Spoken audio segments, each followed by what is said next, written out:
Es que lo que han preguntado no estaba en tus diapositivas, ya es que no está todo. Ya, Pues es mejor que cada pero uno a se haga nivel de su... esquema viene bien. ¿Sabes qué pasa? Que en algunos vídeos, me he estado viendo vídeos tuyos de años anteriores, pues, el año pasado el TDAH, por ejemplo. Terminas la clase, la diapositiva, no terminas el tema, porque no te da tiempo, pero esas diapositivas no las veo en ningún sitio, yo no las puedo ver. Ya, pero el Para tema... hacerme yo mi propio esquema, mis propios apuntes. Sí, lo que nos recomiendan es no pasarlas, porque tú circulas unas diapositivas que parece que es lo que hay que estudiar, ¿no?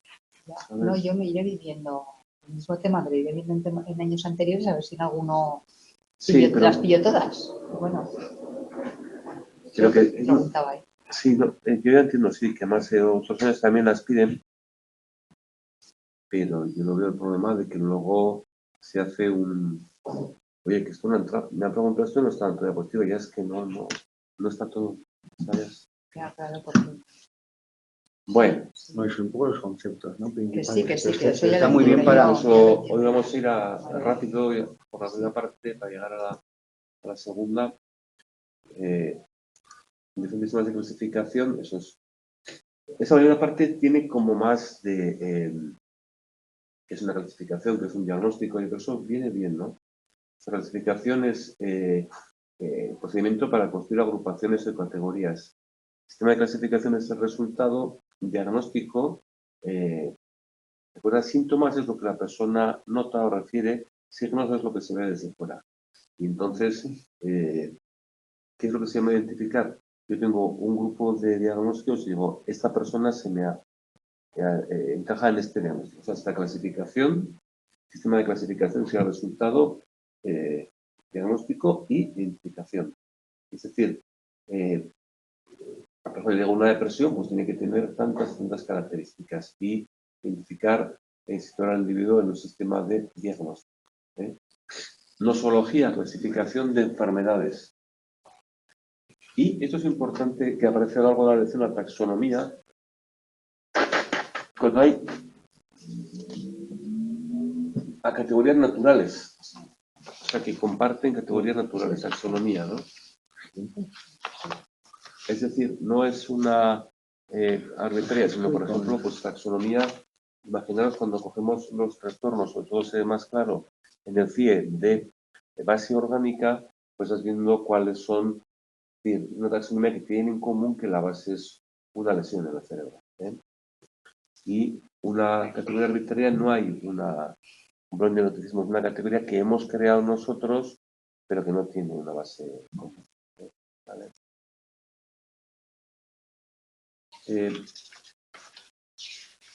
Fijaros, esto es muy importante. Esta es muy importante.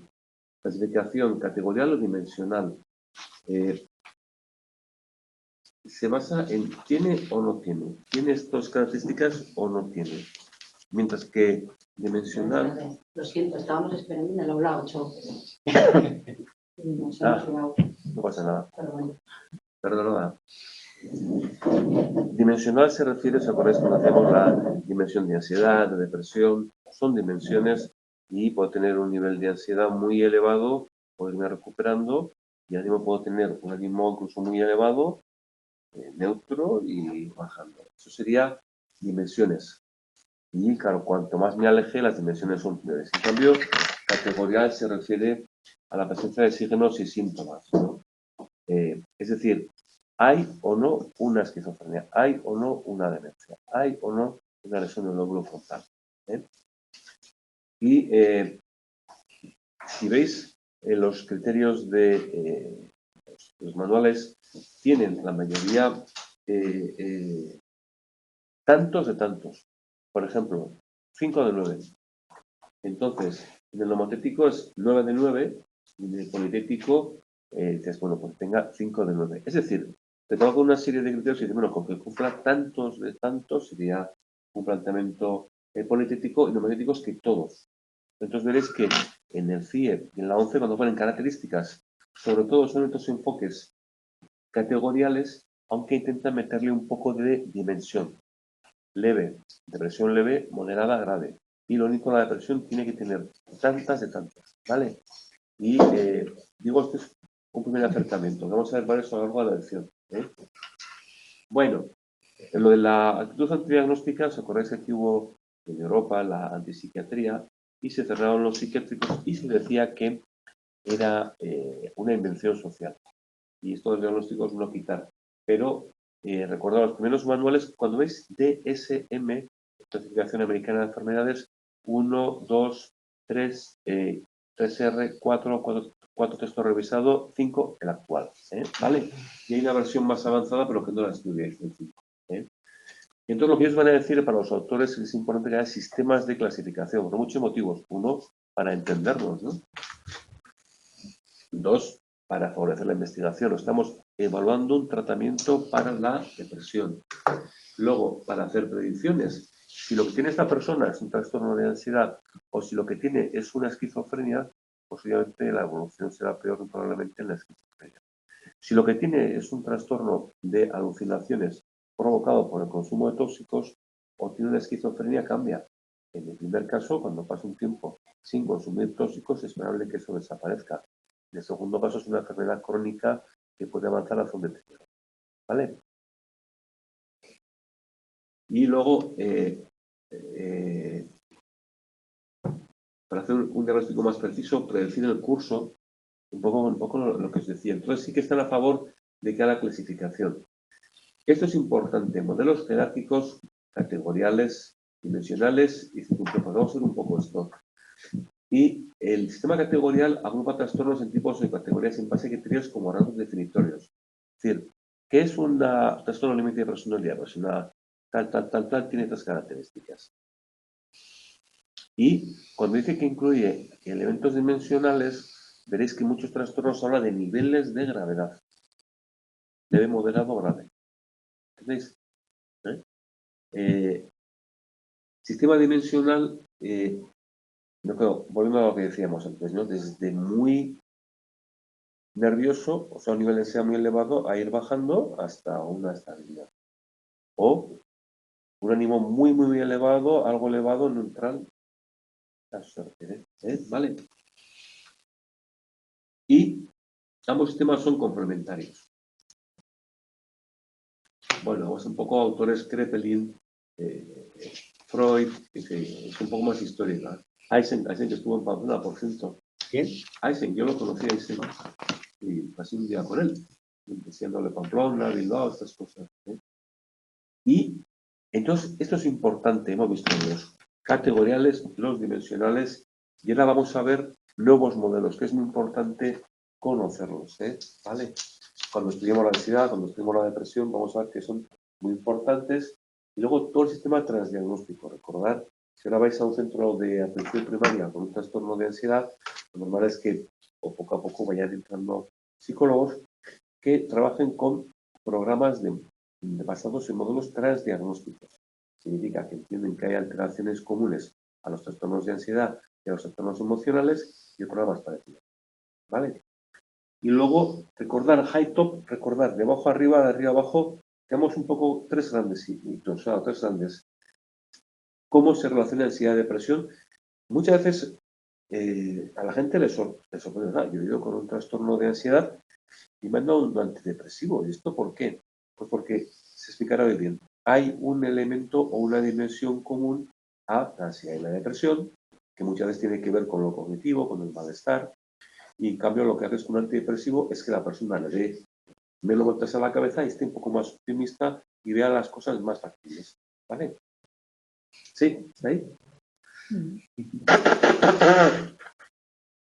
Luego, el modelo transdiagnóstico, vamos a ver un poco lo que decíamos, que hay factores comunes a distintos diagnósticos. Esto se ve mucho en otro que se llama Barlow, que cuando veáis intervención veréis los programas de diagnósticos de Barlow. Y el high-top, recordar, vamos a ir a características high, serán muy generales y a partir de elementos, cómo se van combinando hasta llegar a categorías más. ¿Vale? Tres conceptos clave. ¿Vale? Y voy a sacar aquí el tema del taxón. Recordar que hay categorías que tienen una base natural. Por ejemplo, las lesiones en el DSM-5 no hay exactamente un capítulo tan claro como en la CIE que en la CIE el capítulo 0 es trastornos de base orgánica. O sea, una cosa que tú digas, ¿la esquizofrenia tiene base orgánica? Sí, y está en el F20, pero aquí se entiende que ya hay una lesión más clara, como una demencia, un trastorno de personalidad orgánico, una síndrome amnésico, y en todos en común son categorías naturales de lesiones en el cerebro. En cambio, las dimensiones de depresión, de ansiedad, de neuroticismo son más bien para entendernos. Entonces, taxón. Dice, por ejemplo, la esquizotipia tiene dos taxones, pensamiento cognitivo y anedonia. ¿Qué es la esquizotipia? La esquizotipia lo vamos a ver como una mini esquizofrenia. Fijaros con esto cuando lo veamos, ¿vale? ¿Qué es la disociación? Pues es cuando, por ejemplo, yo empiezo a notar, joder, que es que parece que la habitación se va difuminando y se va separando y mis actos y mi pensamiento como si se fueran separando. Bueno, no, eso sería una despersonalización. Y disociación, pues por ejemplo, hay casos que no puedo ver, o no recuerdo quién soy. Autismo veremos mañana. O entonces hay unas categorías naturales. En cambio, en el otro, en la depresión, trastorno de ansiedad generalizada se refiere a un estilo donde la persona es súper preocupadiza, vive una continua preocupación. Eso favorece que viva nerviosa. Y el estrés postraumático, yo entiendo que ahora en la zona de Gaza, Cisjordania, habrá un montón de eso. Y entonces, regular taxones siempre hay un elemento natural. Por ejemplo, el consumo de sustancias, una categoría base natural. Los trastornos por consumo de sustancias tienen en común que estás ingiriendo por distintas vías una sustancia. ¿Vale? Sí, como iremos viendo. En cambio, hay una base, hay una categoría natural, ¿no? Que los organizaría. ¿Vale?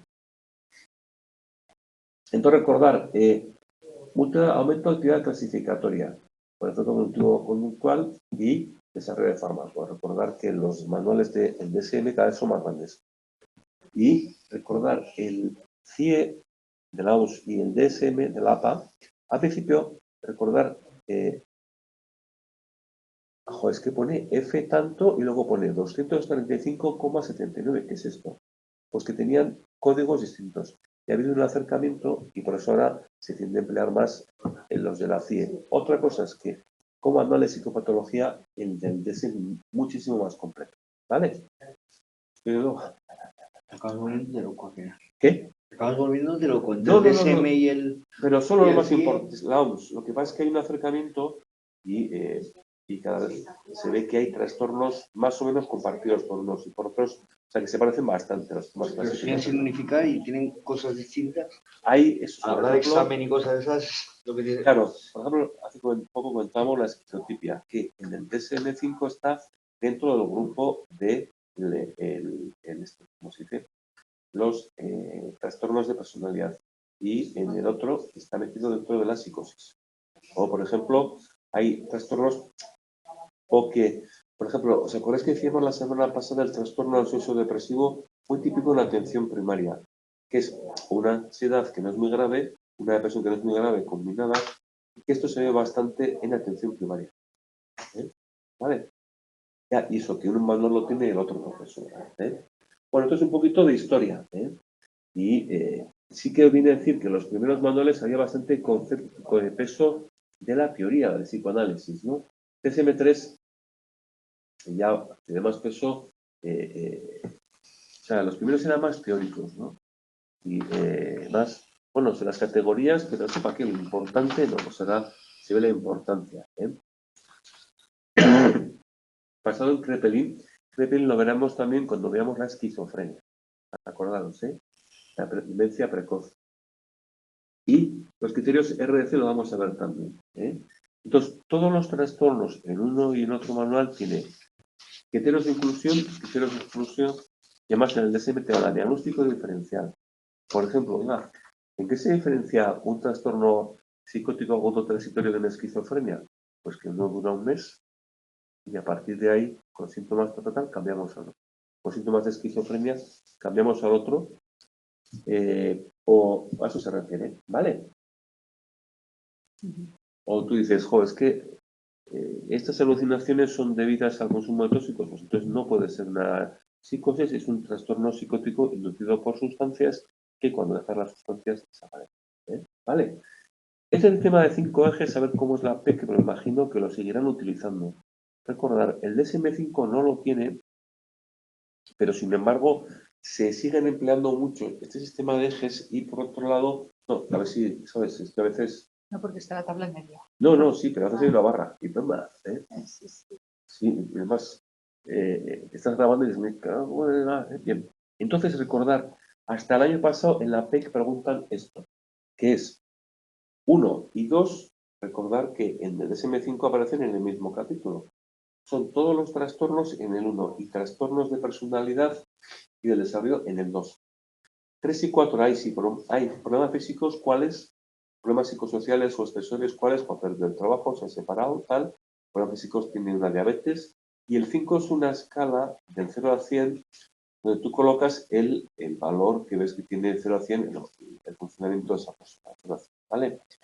Muy bajo, 0, muy alto, 100. Entonces, combina el enfoque categorial con el dimensional. ¿Vale? Bueno, seguimos con el DSM-3, DSM-4 muy parecido, es DSM-4, diseño auto códigos CIE y es como una evolución histórica. DSM-5 es el actual y cambia. Hay como capítulo 1, ahí están todos los diagnósticos, incluidos los trastornos de personalidad. Capítulo 3 es avances, propuestas. Y todos los trastornos de personalidad aparecen 2 veces. Aparecen en el 1 y aparece una nueva propuesta para diagnosticar los trastornos de personalidad, en el 3. Entonces ya no hay eje 1, eje 2, eje 1 trastornos, eje 2 trastorno de personalidad, sino que hay solo un único capítulo para diagnosticar. Por otro lado, tiene avances, ¿no? Modelos dimensionales. ¿Qué significa esto? Pues que vamos a ver niveles de gravedad. Ciclo vital, ¿qué significa esto? Pues que hay, por ejemplo, trastornos que según la época, la edad que tengas, en tu ciclo vital tendrán unas características u otras. Por ejemplo, los trastornos del apego. ¿Vale? Tienes gente de 40 años que no se separa de sus padres y claro, bueno. Y luego, incluye cambios generales y conceptuales importantes. No renunció al enfoque categorial, pero introduce algunas dimensiones. Y algunas certificaciones tienen categoría y dimensión. Yo creo que se ve muy claro lo que os digo en la depresión, se ve muy claro también cuando veamos mañana el autismo, veremos niveles de gravedad. ¿Me explico? Es que tienes un autismo, pero, ¿no? O cuando veamos el trastorno obsesivo compulsivo, niveles de gravedad también. ¿Vale?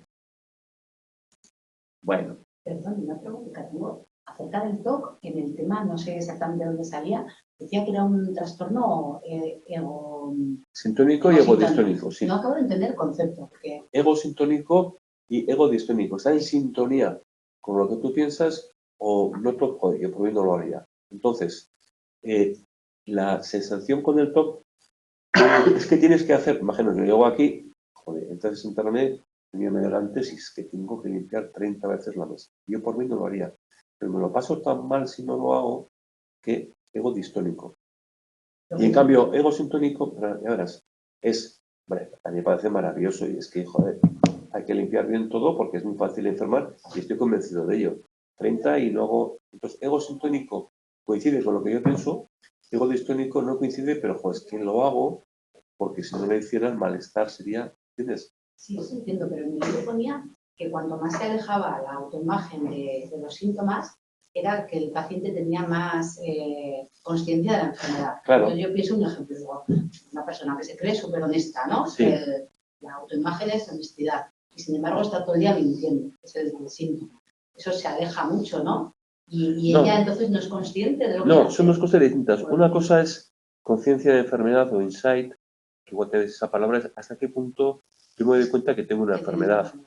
Y otra cosa es si coincide con lo que yo creo, lo que estoy haciendo o no. Y en el caso del TOC se ve claro que llega un momento en que, o sea, pues que esta idea de que o limpio 30 veces la mesa puedo enfermar, pues que creo que es así. Egosintónico. No creo. Lo que pasa es que es tan mal si no lo hago egodistónico. Y otra cosa, entonces claro, en la egosintonía no soy consciente de que eso es una enfermedad. ¿Me explico? Pero ese concepto de ser consciente de una enfermedad se aplica a muchas cosas. Por ejemplo, yo tengo una manía, no una manía, sino estoy hiper eufórico y no veo necesidad de dormir y me voy a montar un negocio en Sudáfrica, estoy maníaco y estoy muy feliz. A mí no me digan que estoy mal. No me doy cuenta de que en ese momento estoy mal. No tengo conciencia de estar mal. ¿Entiendes? O yo estoy convencido de que estáis todos en contra mía y no me doy cuenta de que eso es un delirio. No soy consciente de que eso es un delirio. ¿Me explico? O sea, egosintónico coincide con lo que yo pienso. ¿Me explico o no? Y conciencia es darme cuenta de la enfermedad, de que eso es un síntoma o no es. Ya, o sea, una persona que se cree honesta y está todo el día mintiendo, Eso no es consciente de su enfermedad. no es consciente. No. Y otra cosa es que entienda que mentir, ya sé que miento mucho, pero es lo mejor que puedo hacer. Sería egosintonía, ¿no? Lo mejor. Mentir es cojonudo. ¿Me explico? En cambio, otro que diga, no, yo no mentiría. Lo que pasa es que como no mienta, pues me van a comer. Egoistónico. Ya, ahí ya sabe que está haciendo mal. No, o sea, egosintónico coincide con tu forma de pensar en el sentido de, por ejemplo, en el caso que te pongo, piensa un poquito, hay personas que dedican horas al día a hacer rituales. Dice, yo por mí no lo haría, me parece absurdo, me está limitando la vida, pero es que si no lo hago, me siento muy mal. Es ego distónico. Y hay personas que dicen, no, no, si es que está muy bien que lo haga, porque es que realmente enfermar, claro que es muy fácil, y menos mal que lo hago, ego sintónico. ¿Entiendes? En cambio, conciencia de los déficits es, por ejemplo, si hay gente que tiene o sea, pues tiene enfermedad, personas que tienen una esquizofrenia y no se dan cuenta. ¿Me explico? O sea, joder, bastante tengo yo con aguantar tener todo el barrio por mí, joder, ¿entiendes? Con la anorexia pasa mucho eso, ¿no? Con la anorexia pasa mucho eso, sí, en el sentido de, cuando tú te imaginas a una chica con anorexia sufriendo, es que igual, uf, y es que a ver si le damos a ganar peso, es que no quiero ganar peso, porque yo me siento muy bien así, ya, pero te vas a poder enfermar, porque yo me siento muy bien así, ¿vale? Sí, Gracias. a usted, bien. Oye, no, digo que está bien que preguntéis, ¿eh? Y, ¿dónde iba yo? El DSM-5. Sí, eso es. ¿Qué es lo que aparece ahí? Ese capítulo 3. El DSM-5 tiene un gran capítulo. ¿Veis lo que os quiero decir? Hasta el DSM-5 era capítulo 1, capítulo 2. Aquí es todo un gran capítulo 1 y luego dice avances. Y ahí aparece cómo clasificar o una propuesta de clasificar los trastornos de personalidad en base al modelo de los 5 grandes. Entonces está la que mantienen, que es prácticamente calcada a la DSM-4TR, y en cambio una propuesta nueva. Y eso es lo que ya ves cuando lleguemos a eso se refiere. Y hay niveles de gravedad. Y está basado más en la teoría de los 5 grandes. Sí. No. Los 5 grandes. No. Es que hay un modelo de personalidad donde hay como mucho el de Neopíes, ¿no? Sí. Lo que decimos esta versión, apertura de la experiencia, océanos, apertura de la experiencia son 5 de coste más RAE. ¿Vale? Bueno. Y esos cambios, por ejemplo, veis que ahí se ven dominios cognitivos y se ven niveles de gravedad. La esquizofrenia se valora a niveles de 5 síntomas primarios. Es decir, hay niveles de gravedad en la esquizofrenia. Y otra característica es su segunda etapa es el ciclo vital. Claro, pues cuando uno tiene una depresión, no va a actuar igual cuando es un niño, ¿no? O cuando te dicen, bueno, el trastorno de ansiedad por separación en la infancia es distinto del adulto, donde también hay. Y las características de conducta son distintas. Y quitar los ejes, ya adelanta a los autores que lo ven como negativo, pues yo creo que para la práctica muy probablemente los quieran seguir usando, lo veremos, ¿vale? Y luego, esos, veis que cambian los grupos de lista 22, de infancia y adolescencia, hablan trastornos de neurodesarrollo, dan mucho peso al modelo médico y el trastorno de ansiedad divide en 3 grupos, el trastorno de ánimo divide en 2, el TOC sale de los trastornos de ansiedad y pasa a ser, está en una categoría distinta, junto con el trastorno por acumulación, ya lo veremos, ¿no? Claro, ¿qué es esto? Pues que hay un riesgo de, esto es como muy americano, ¿no? De todo el mundo toma pastillas. Hay un riesgo muy, muy claro de incluir cosas de la vida diaria como trastornos. Y en el sentido de que igual, joder, problema de ansiedad, bueno, pues ya es un trastorno. Segundo, las nuevas denominaciones también tienen que ver con cómo se están entendiendo los trastornos. El ejemplo que pone pánico y agorafobia, en el CIE entiende que uno, o sea, los dos entienden, el DSM-5 y el CIE, que uno es secundario del otro. La agorafobia en relación al pánico es en el DSM-5 y en cambio la CIE da más peso a la agorafobia en relación al pánico. O sea, el DSM-4 da más peso al pánico, dice pánico, trastorno de pánico con o sin agorafobia. El CIE dice agorafobia con o sin trastorno de pánico y el DSM-5 lo separa. Un diagnóstico, autodiagnóstico y puede haber de dos. ¿Vale? ¿Por qué esto? Pues porque hay mucha gente que tiene agorafobia que no tiene ataques de pánico. ¿Vale? Y luego han quitado algunos diagnósticos que eran los obsoletos, pero otros no tanto. Pero veremos mañana que han quitado el síndrome de Rett. O el subtipo de esquizofrenia es que cuando uno mira el DSM-4TR o la CIE, de esquizofrenia, subtipos, paranoide, simple, desorganizada, catatónica, indiferenciada, y en cambio en el DSM-5 no hay un tipo de esquizofrenia, un diagnóstico de esquizofrenia. Pasa igual con autismo.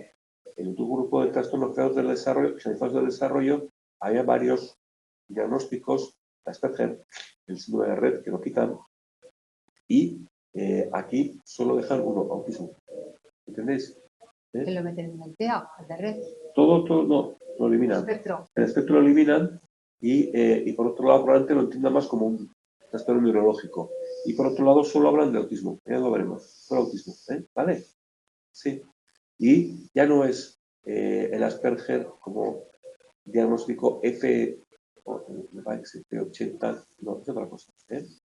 Sino que es todo autismo, un único diagnóstico y según las características que tenga, ves que se acerca más o menos a las categorías que conocíamos de antes. Sí.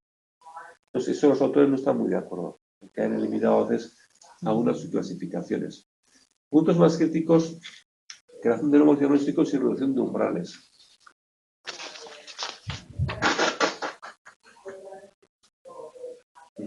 Yo creo que es muchas veces la influencia de la industria farmacéutica es importante aquí, ¿no?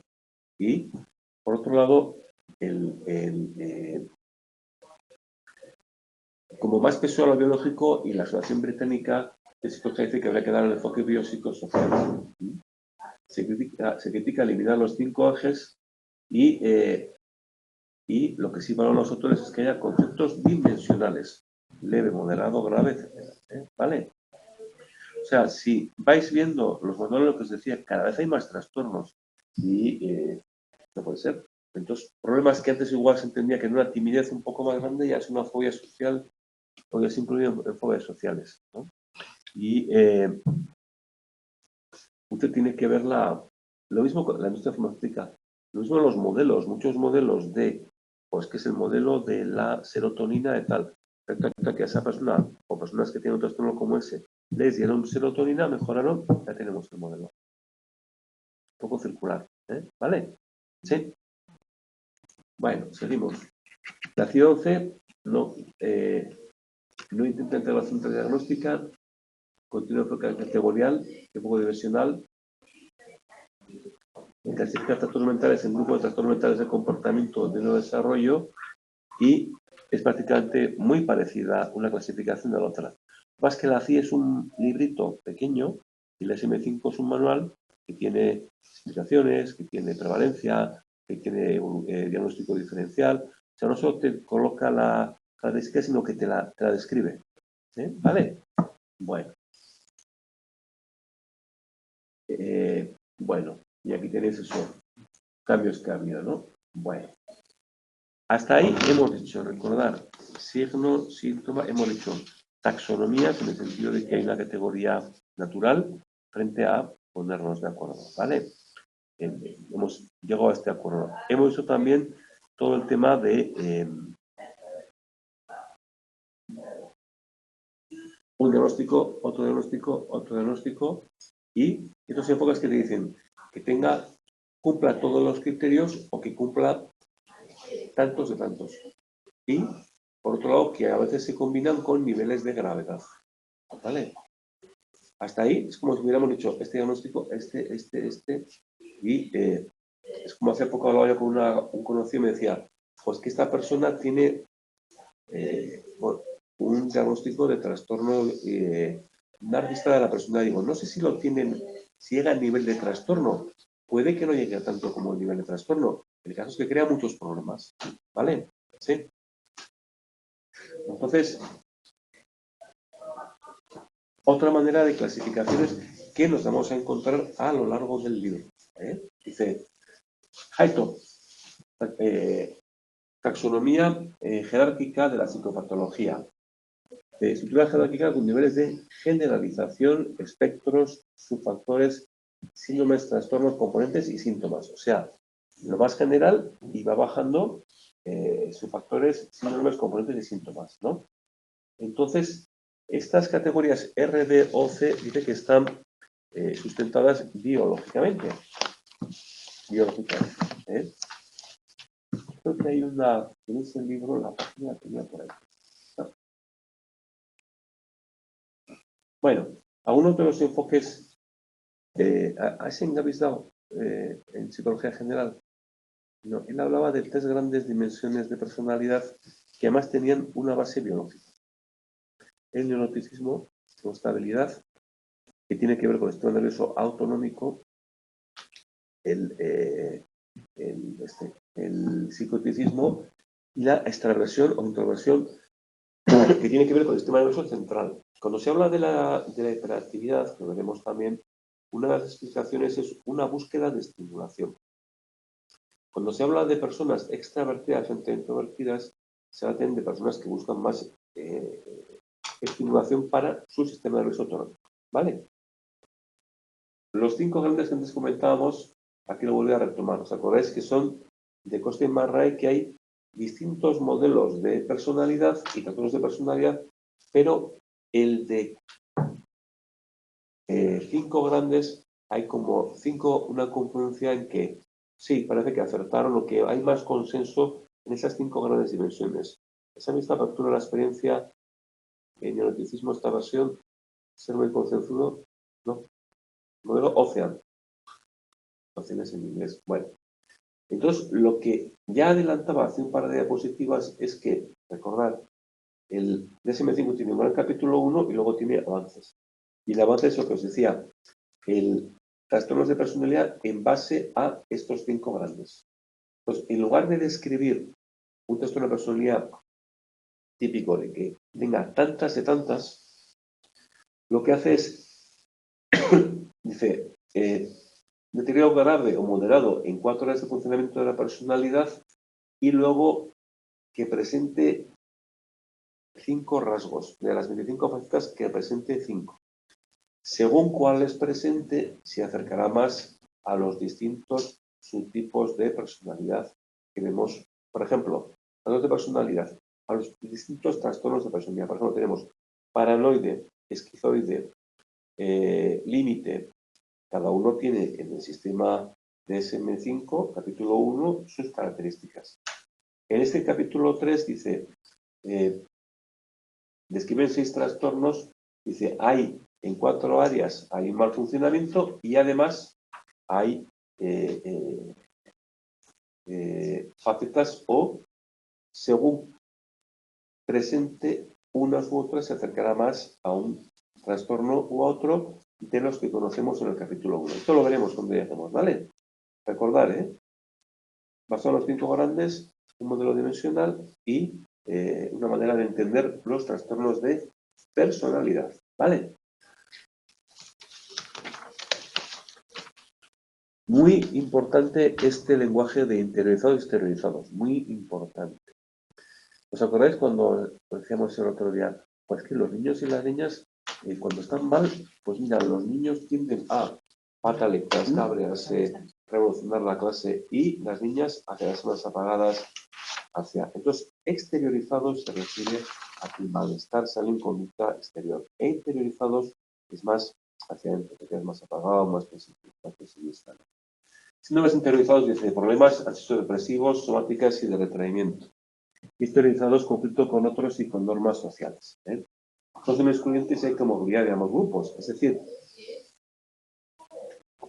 yo puedo tener un ánimo bajo y además liarla.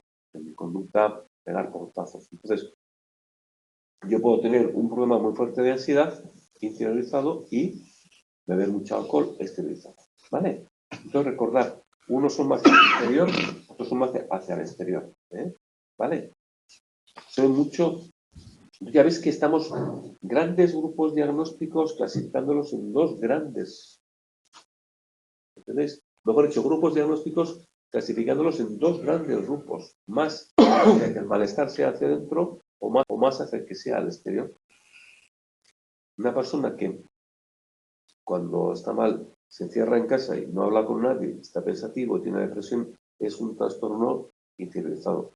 Y una persona que lo que hace es presentar problemas de conducta o es más exteriorizado. ¿Vale? ¿Sí? Entonces, esto lo veremos a lo largo de la asignatura para recordar. Harry Watson, para síntomas de depresión, tiene aspectos comunes y específicos.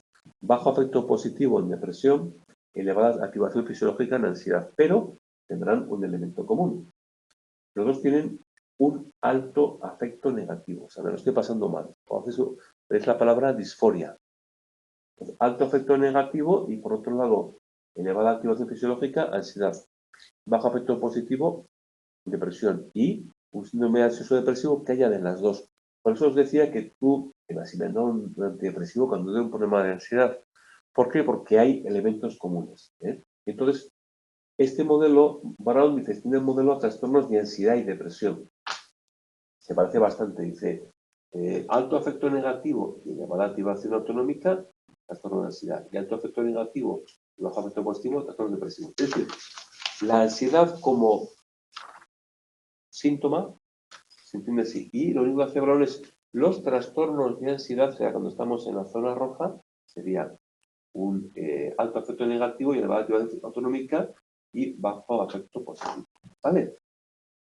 Bueno, definen el modelo y hablan de un Watson. Tiene superclase de trastornos emocionales. Insisto, si vais a atención primaria o si vais a salud mental con un trastorno de ansiedad no grave, un trastorno de ánimo no grave, vais al mismo programa de tratamiento, trastorno grupal de regulación emocional de Barlow, que es un protocolo transdiagnóstico. Entonces, dice, trastorno de ansiedad y de ánimo se categorizan en una superclase que incluye 3 subclases: estrés, trastorno de factor del miedo y trastornos bipolares. Trastorno de miedo, fijaros, trastorno de pánico es una sensación, sobre todo fisiológica, de que el cuerpo se te dispara, se va de ti y te puedes ganar y ya sé que te vas a morir, te vas a volver loco. La agorafobia tiene que ver con un temor a alejarte de un punto seguro. Viajar solo, viajar lejos de casa, los subterráneos, las tiendas con mucha gente, el Corte Inglés, etc. Fobia social tiene que ver con un temor a que hay una valoración negativa, factor del miedo. Del distrés, depresión mayor, distimia. La distimia lo veremos que ha habido un cambio del SM5, pero en general se refiere que hay personas que viven años con un ánimo un poco bajo. Siempre, ¿no? No llega a un cuadro depresivo todo el tiempo, pero con el ánimo bajo. Y el TAG, ansiedad generalizada, es preocupación continua. ¿Vale? Clasificación Haytop dice, nueva clasificación empírica, parte de construcción de síndromes psicopatológicos y sus componentes, en base a covariación de síntomas. Entonces, fijaros, combinan los trastornos en espectros. ¿Qué significa covariación? Covariación, cuando uno crece, el otro también, están relacionados. Cuando uno baja, el otro también. Y la clasificación jerárquica dice dimensiones de orden superior y 6 espectros. Es que yo creo que ahí tengo que postar la página. Sí, la 87. ¿Tenéis el libro ahí? Pues no. Pero yo creo que en el libro se ve muy gráficamente, o sea, se ve muy en la gráfica, muy claramente en la gráfica. ¿Veis? Esta gráfica de aquí. ¿Lo veis ahora? Entonces veis arriba como un factor general de patología. Y luego 6 espectros, ¿veis? O sea, tiene dimensiones de superior. Y luego había espectros somatomorfo, interiorizado, trastornos del pensamiento, estresado desinhibido, antagonista y desapego. ¿Qué tabla es? En la página 87. Página 87, en la tabla figura 3.1. Y luego veis aquí habría síndromes y por debajo de estos habría síntomas. Entonces, si veis aquí, síntomas serían los elementos individuales que se combinan en síndromes y estos reaccionan con un nivel superior, ¿vale? ¿Sí? Es como una gran clasificación de psicopatología, es jerárquico, ¿no? Y luego categorías un poquito más específicas, ¿no? Y un patrón general de psicopatología y 6 espectros es utilizado trastornos del pensamiento, antagonista, desapego y somatomorfo, de segundo nivel.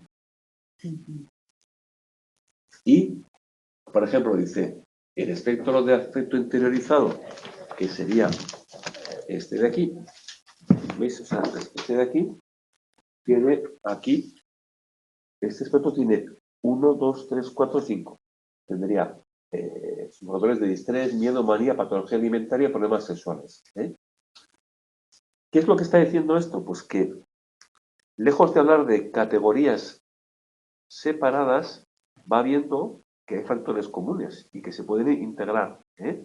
Es decir, que hay correlación entre la covarianza, entre síntomas, que forman espectros, entre espectros que nos lleva a grandes dimensiones. Por ejemplo, se habla igual de estos del espectro psicótico o del espectro autista. Se habla ya como tiene una serie de trastornos, elementos comunes que les podría clasificarlos dentro de la misma categoría. ¿Qué ventajas tiene? Que integra diferentes modelos, tripartito, que hemos visto, integrado exteriorizado, que también hemos visto, y trastornos de personalidad. ¿Vale? ¿Lo seguís un poco desde ahí? ¿Seguís? ¿Lo seguís este esquema? ¿Sí? Es como que hay relaciones, o sea, aquí hay síntomas. La relación entre síntomas, viendo cómo se me agrupan en todos estos, ¿no? Y estos, a su vez, vemos cómo se agrupan y se me agrupan en estos espectros. Por ejemplo, el espectro somatomorfo interiorizado, el exteriorizado, el desapego, y a su vez habría como una categoría general de psicopatología que cogería elementos comunes a todos ellos. ¿Vale? No incluye todos, sino que habría elementos comunes. ¿Vale? Os habéis fijado que os he dicho antes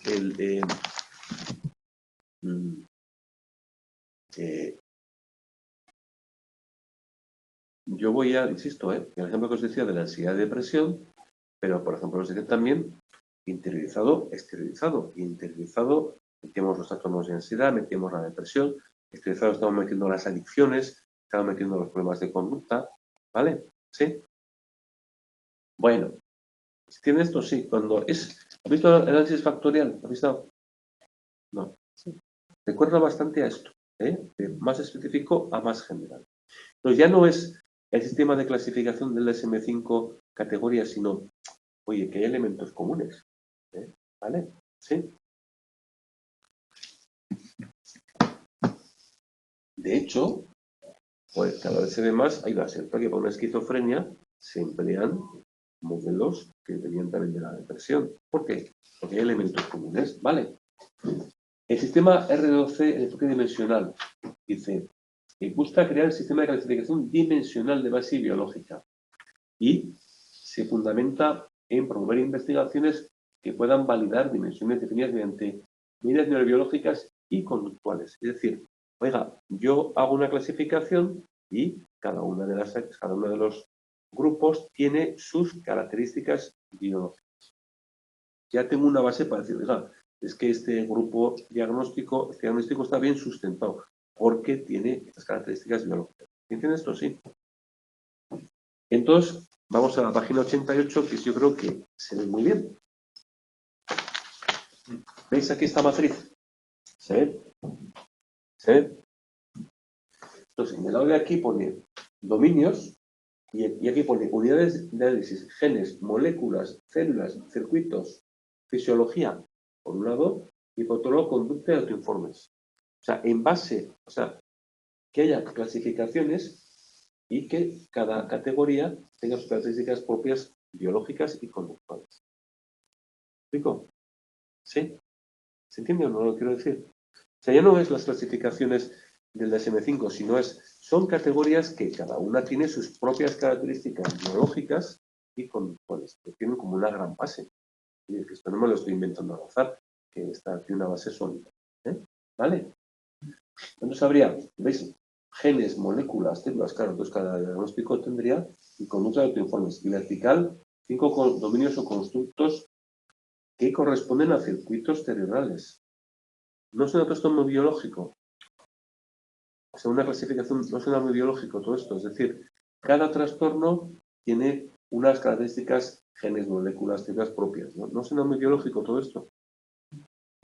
Que es una de las críticas que le van a hacer. Y es el problemas, excesivo énfasis en factores biológicos, vuelta a psiquiatría biológica. ¿Qué significa psiquiatría biológica? Pues que recordad que ha habido como un movimiento de decir, vamos a ver, están las categorías fuertes, digo las categorías, las ciencias médicas fuertes, y en cambio la salud mental, como no es observable, entonces el poder dar una explicación biológica te daba un papel de, oye, esto sigue siendo igual de sólido que la traumatología, que la ginecología, etc. ¿Qué problema hay? Pues que dar una única explicación biológica, que hacemos con todas las intervenciones psicológicas o con las explicaciones psicológicas, por ejemplo, para la ansiedad.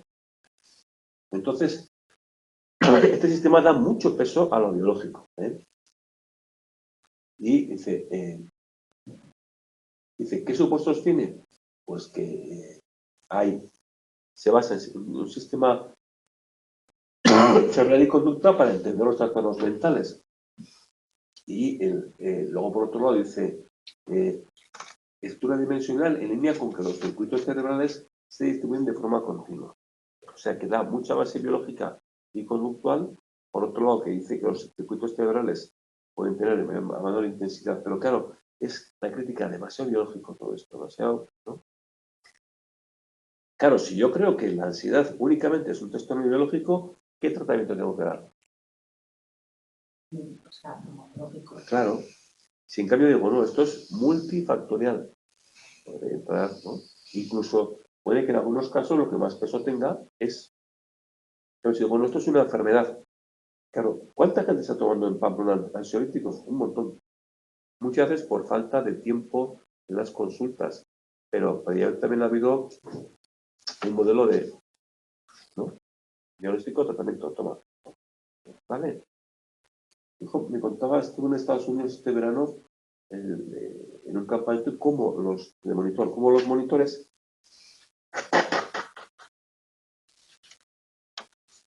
con 19 años tomaban muchos ya de normal, ansiolíticos y muy metido. ¿Vale? ¿Qué es el telediagnóstico? Recordar, Barlow, modelo de intervención, donde hay elementos, ¿no? Luego hablo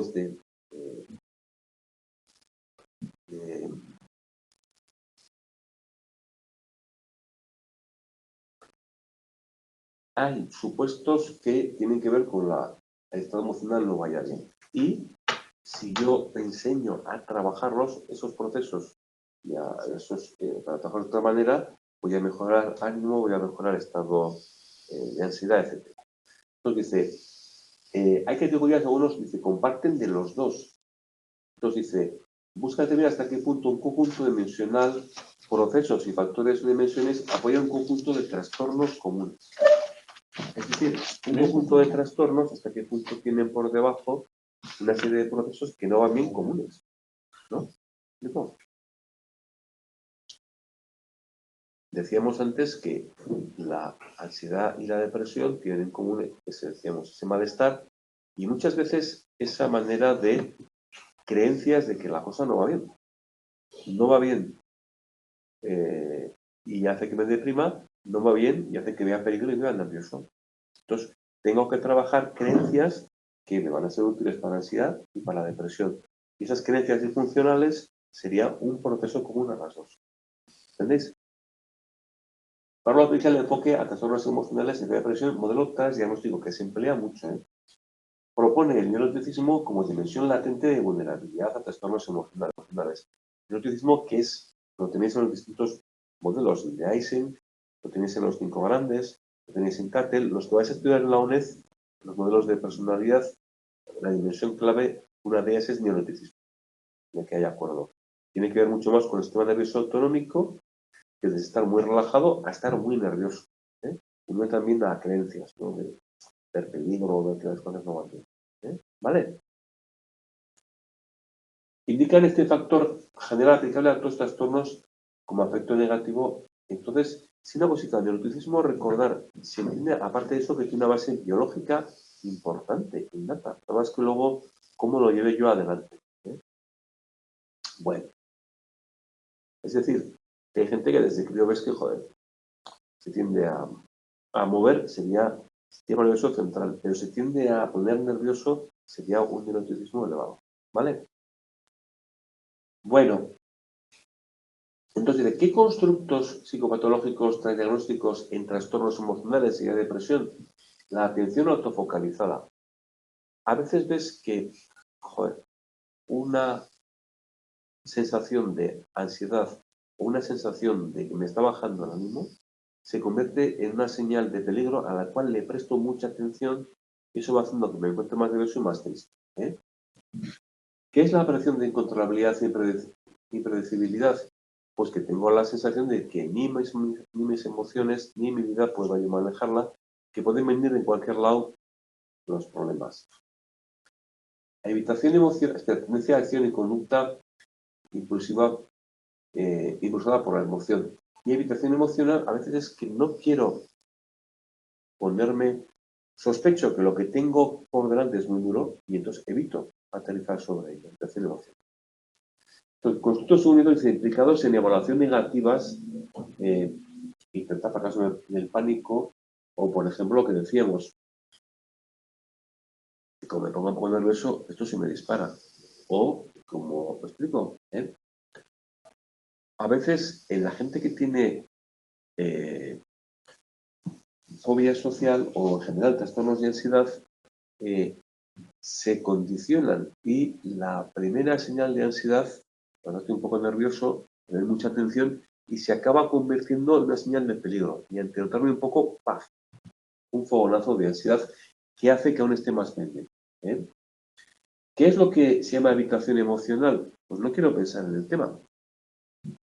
Lo veremos muchas veces que a veces hay preocupaciones secundarias, superfluas, a las cuales damos muchísima atención por no poner el pie en el problema principal. A eso se refiere. ¿Vale? Y luego, conducta impulsada por emoción producen intensidad de sensaciones cuando experimentamos emociones intensas, ¿no? Y puede ser adaptativo y desadaptativo. Es decir, yo puedo hacer cosas, pero me tranquilizo un poco, ante una dificultad me tranquilizo, entonces pienso qué voy a hacer, o puedo, como hay personas que cuando tienen una dificultad se cierran en casa. ¿Por qué? Porque no quiero ver el problema, no quiero ver el mundo como es. ¿Vale? Entonces, todos estos procesos se entiende que son comunes a distintos trastornos emocionales. ¿Vale? Los autores dicen que el diagnóstico no presupone ausencia de diagnóstico, sino que busca factores que sean comunes. Dice, posibilita clasificación de trastornos mentales basada en criterios teóricos y empíricos, no en consenso o política científica. ¿Por qué? Porque hay una de las cosas que cuando veáis despacio de la lección de la historia de las clasificaciones diagnósticas, veréis que a veces, oye, se pusieron de acuerdo los autores a los expertos, mejor dicho, a crear estos trastornos, sí, o estos nombres, pero lo que viene a decir es, no es eso, es que hay una base científica para explicar esos trastornos, ¿no? Y luego dice que hay elementos diagnósticos que facilitan la clasificación de supercategorías. Es decir, si la ansiedad y la depresión tienen elementos comunes, puede ser una supercategoría de trastornos emocionales. Yo creo que decimos del HITOP, ¿os acordáis? Que decíamos desde elementos, síndromes y hasta más general, si yo veo que hay patrones comunes, tengo justificados, ¿no? ¿Vale? Entonces, resumiendo, recordar, 1. Vais a encontrar en el DSM-5 que un planteamiento, sobre todo de que haya cumplir todos los criterios o tantos de estos, tantos de tantos, y en algunos trastornos ha añadido un enfoque dimensional, niveles de gravedad. Segundo, que ha habido una evolución a lo largo de los años de los distintos manuales con una tendencia, veréis que cada manual tiene más peso de su época, ¿no? Igual se daba, al principio los diagnósticos no se tenían como muy... Y tercero, está el tema, ¿verdad?, de la... lo que decíamos, frente a distintos trastornos, se va avanzando hacia modelos que permitan encontrar elementos comunes a trastornos e integrarlos en categorías superiores. ¿Vale? Sí. ¿Te ha quedado claro la ego-sintonía o no? Sí. Muy bien. Frente a conciencia de enfermedad. ¿Por qué es muy importante esto? Cuando veamos si yo no tengo conciencia de enfermedad, es para mí ego-sintónico el limpiar esta mesa 30 veces. Si me doy cuenta de que eso es una patología, pasará a ser ego-distónico. Pero muchas veces se queda a mitad de camino. ¿Qué significa mitad de camino? ¿Qué tal? ¿Qué te parece desde casa? No, yo nunca... Vamos, es una pasada. Pero cuando tengo delante la mesa, me entran las dudas. Es tan alto el nivel de malestar, digo, no, esto tiene que ser por algo, lo voy a hacer. ¿Vale? Sí. Sí. O yo puedo... Qué bien me sienta el alcohol. Y además emborracharme me viene muy bien, porque cuando relajo tal, egosintónico.